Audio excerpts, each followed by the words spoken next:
शेतकऱ्यांनी 150 ते 200 टन ऊस उत्पादन घेण्याची दृष्टी ठेवून काम करावे। शेतकऱ्यांच्या आढावा बैठकीत उद्यान पंडित गणपतराव पाटील यांचे आवाहन। शिरोळ शेतकऱ्यांनी 150 ते 200 ऊस टन उत्पादन घेण्याची दृष्टी ठेवून काम करणे गरजेचे आहे। त्यासाठी शेतकऱ्यांनी एकत्र येऊन तज्ज्ञ लोकांचे मार्गदर्शन घ्यावे। तसेच पाण्याचे योग्य नियोजन, सेंद्रिय कर्ब वाढवण्यासाठीचे प्रयत्न आणि 3 वर्षातून एकदा माती परीक्षण करणे आवश्यक आहे। श्री दत्त कारखान्याच्या माध्यमातून सर्व सुविधा शेतकऱ्यांना उपलब्ध करून दिल्या असून चर्चासत्रे मेळाव्याचे फायदे शेतकऱ्यांनी करून घ्यावे आणि सेंद्रिय कर्ब 0.85 ते 1% पर्यंत वाढवण्यासाठी प्रयत्न करावेत, असे आवाहन श्री दत्त उद्योग समूहाचे प्रमुख उद्यान पंडित गणपतराव पाटील यांनी केले।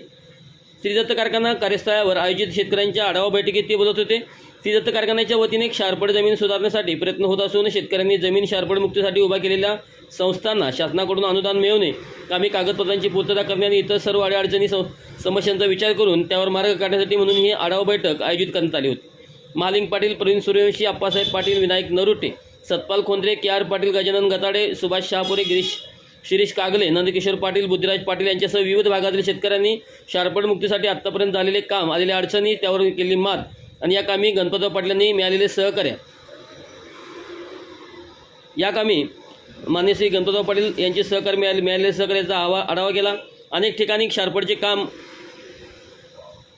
पूर्णत्वास गेले असून विविध पिके घेत असल्याचे आर्थिक नफा होत असले दादांच्यामुळे शेतकऱ्यांचा फायदा होत असून त्यांना नवी ऊर्जा मिळत आहे। जयसिंगपूर विभाग बँक, वीरशैव बँकेच्या माध्यमातून गणपतराव पाटलांनी शारपड मुक्तीसाठी उपलब्ध करून दिलेल्या कर्जाची शेतकऱ्यांनी 2 वर्षांमध्ये परतफेड करण्यामध्ये यश मिळवलं आहे। शेतकऱ्यांच्या मुलांची लग्ने, शिक्षण होत आहे। कर्नाटक, महाराष्ट्र आणि सांगली जिल्ह्यामध्ये शारपड मुक्तीचे काम मोठ्या प्रमाणात झाल्यामुळे गणपतराव पाटील शेतकऱ्यांच्या मनातील भाग्यविधाते असून त्यांचे आभार मानावे इतके थोडेच आहेत, अशा भावना शेतकऱ्यांनी व्यक्त केल्या।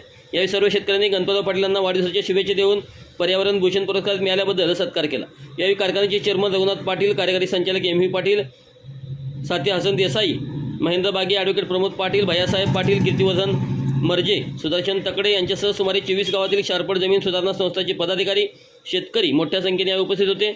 आभार ऊस विकास अधिकारी A.S. पाटील यांनी मानले।